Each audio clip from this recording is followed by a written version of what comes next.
और हमारे corporate connection में मैनेजमेंट से जो बात करने का सिलसिला या प्रथा है उसे आगे बढ़ाते हैं। कॉर्पोरेट कनेक्शन में आज हमारे साथ जुड़ रहा है साई लाइफ साइंसेज का मैनेजमेंट।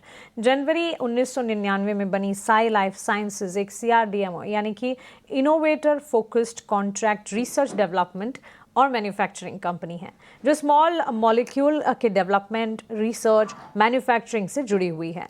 कंपनी बायोटेक फर्म और ग्लोबल फार्मा कंपनियों को सर्विसेज प्रदान करती हैं। कंपनी अपना IPO लेकर आ रही है जो कि 11 से 13 दिसंबर तक खुला रहेगा। IPO से जुटाई गई रकम का इस्तेमाल कहां पर होगा, आगे की योजनाएं क्या हैं, इस पर चर्चा करने के लिए हमारे साथ कंपनी के मैनेजमेंट जुड़ गए हैं। साई लाइफ साइंसेज के MD और CEO कृष्णम राजू कुनुमुरी और कंपनी के CFO शिव कृष्णन चित्तौर, दोनों ही हमारे साथ जुड़े हैं। जेंटलमैन, आपका स्वागत है। हमारे साथ जुड़ने के लिए, अपना समय देने के लिए बहुत शुक्रिया। और लिस्टिंग कैटेगरी में मार्केट में आपकी एंट्री होने वाली है, इसके लिए आपको ढेरों शुभकामनाएं। सबसे पहले मिस्टर कुनुमुरी, आपसे ही सवाल पूछना चाहूंगी। एक डिफरेंट तरीके का बिजनेस है, आपके जोग्राफिक मिक्स क्या है, बिजनेस स्ट्रक्चर क्या है, बिजनेस मॉडल क्या है, स्ट्रैटेजी क्या है, वहां से शुरुआत करते हैं, हमारे व्यूअर्स इंटरेस्ट के लिए बताएं। हमारा बिजनेस जो है साई लाइफ साइंसेज का business contract research and development services है।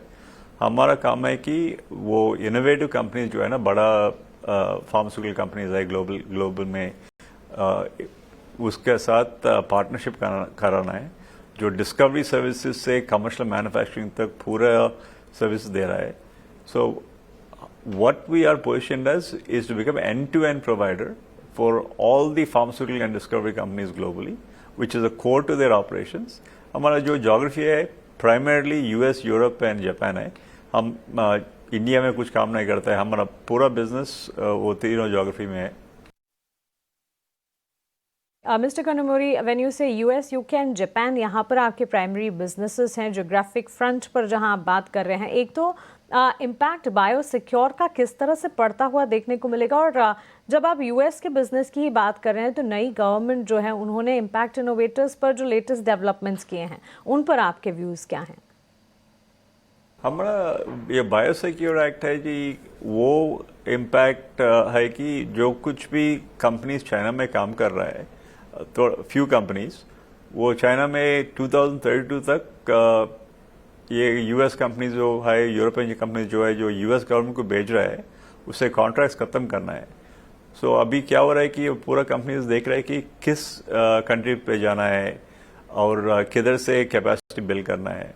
और यूरोप है, जो इंडिया है, लेकिन इंडिया एक ही जो कंट्री है जो कॉस्ट चाइना का कॉस्ट इक्वेशन और स्केल इक्वेशन मीट कर सकता है। सो इंडिया का अपॉर्चुनिटी बहुत ज़्यादा है अभी। जब इंडिया मार्केट देखे तो हम बस चाइना से 5% ऑफ द मार्केट, 20 गुना ज़्यादा है चाइनीज मार्केट। सो हमारा जो बिजनेस आने वाला है नेक्स्ट 5-10 ईयर्स में, बहुत बड़ा अपॉर्चुनिटी है पूरा इंडियन कंपनीज को। लेकिन जो कंपनी 20 साल से काम कर रहा है, रिलेशनशिप है, वो पहले बेनिफिट होगा।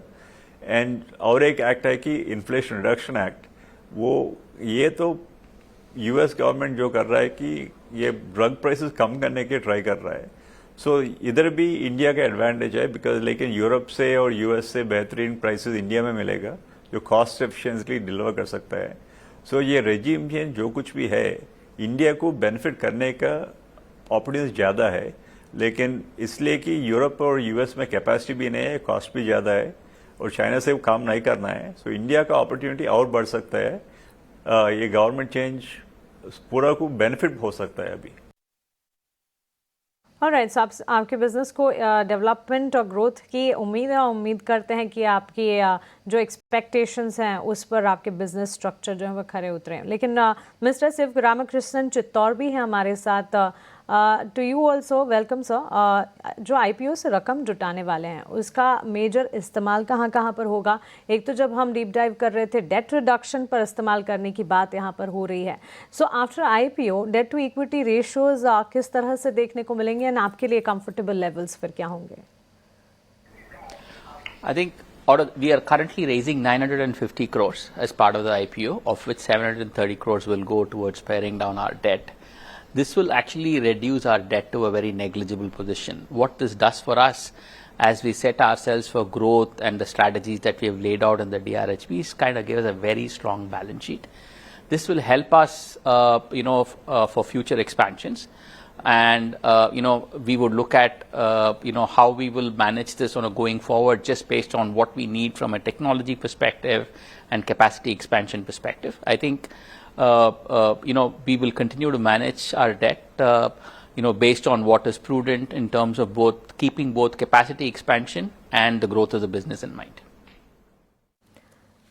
Absolutely. Mr. Chittor, one more question to you. आपके कैश फ्लोज लास्ट 2 years की अगर बात करें, वहाँ नेगेटिव देखने को मिले हैं और सितंबर तिमाही में ही हमने देखा कि कैश फ्लोज जो है पॉजिटिव नजर आए. So why so much of volatility in these cash flows and also आपके ग्रोथ रेट्स जो हैं वो अच्छे हैं, सही हैं, लेकिन आपके ROE जो है वो लोएस्ट है in the industry. So how would you justify that?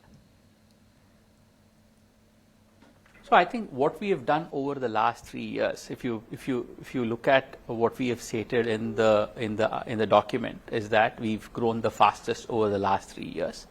We've also grown our EBITDA at close to 50% in the last 3 years. What this does, we've positioned the company for a longer term sustainable growth. We have taken certain measures to kind of position the business, added nearshore facilities both in US and in UK. To help us grow sustainably over a longer period of time. Now, if you really look at all of these things put together, if you look at the revenue growth rate, the EBITDA growth rate, our cash flow positive that you're seeing in the first half, all of these will start reflecting on the return of equity. If you look at even the return on equity from fiscal 23 to 24, the return on equity has shown a growth.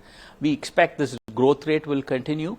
Krishna mentioned about the Biosecure Act, the IRA, all of these will help the business grow continuously. And the way we are positioned today, we expect the return on equity to get better in the next few years.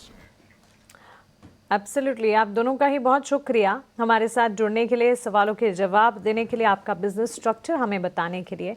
नई listing के लिए आपको ढेरों शुभकामनाएं और आने वाले quarters के लिए भी आपको best wishes.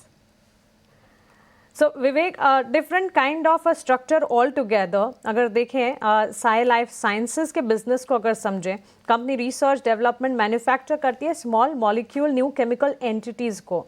Tailor-made services biotech firms और ग्लोबल फार्मा कंपनीज को ये मुहैया कराती है. अभी थोड़ी देर पहले डिफेंसिव, फार्मा, CDMO की हम बात भी कर रहे थे. How do you place this kind of और this category of a player? Of course data points क्योंकि नई लिस्टिंग होने जा रही है हमारे पास नहीं होंगे, लेकिन इस स्पेस पर आपका टेक क्या होगा? तो देखिए, इसके लिए मैं फार्मा पे एक्चुअली बुलिश था, लेकिन इन पर्टिकुलर साई पे मैं ज्यादा कमेंट नहीं कर पाऊंगा क्योंकि पूरा एनालिसिस नहीं किया है. लेकिन जो मैनेजमेंट ने अभी 1-2 चीजें बोली, एक तो कंपनी CDMO स्पेस में भी है, वो स्पेस अच्छा लगता है. अभी कुछ ही मिनटों पहले हमने डिस्कशन किया था, तो इसके लिए हो सकता है कि कंपनी ठीक ठाक करे आगे चल के. और एक और खास बात मैनेजमेंट ने बोली कि जो US है वहां पे वो लोग रेट घटाने की कोशिश में लगे हुए हैं, जो जितने भी मतलब फार्मास्यूटिकल प्रोडक्ट्स होते हैं. वो अगर होता है तो इंडियन कंपनी ज्यादा बेनिफिट करेगी क्योंकि अपना कॉस्ट स्ट्रक्चर यहाँ पे कम है और compare to any other company in the world, Indian companies को वो डायरेक्टली या इनडायरेक्टली बेनिफिट होने वाला है. तो ये दोनों चीजें लगा के मुझे तो लगता है कि जो फार्मा स्पेस है ओवरऑल, और ये कंपनी भी CDMO में है, और आप जब बात कर रहे थे मैं उसकी वेबसाइट ही देख रहा था, तो लगता है कि ठीक ठाक चलना चाहिए लॉन्गर टर्म में. स्पेसिफिकली नहीं बोल रहा हूँ इस कंपनी के लिए, लेकिन हाँ, एज ए स्पेस मुझे अच्छा लग रहा है. you, Vivek, and thanks for that brief idea on the space altogether. So clearly नई लिस्टिंग होने वाली है और इस लिस्टिंग पर और साथ ही जब ये खुलता हुआ दिखेगा IPO, इस पर हमारी नज़र होगी और ज़्यादा बातचीत भी आगे आने वाले दिनों में हम इस पर ज़रूर करेंगे. लेकिन एक डिफरेंट स्पेस ऑल टुगेदर जिसका जिक्र भी हमने किया. देखिए, pharma health care diagnostic defensive के तौर पर बाजार को संभालता है.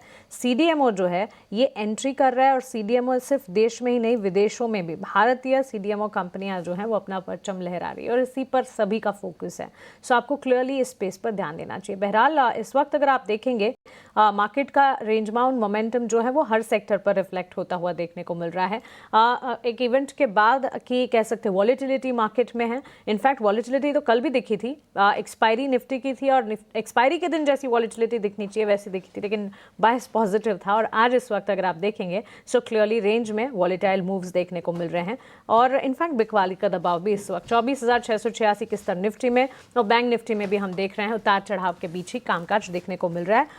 53,573 टू बी प्रिसाइज इस वक्त ट्रेड करता हुआ। चलिए कॉर्पोरेट कनेक्शन को तो हम यही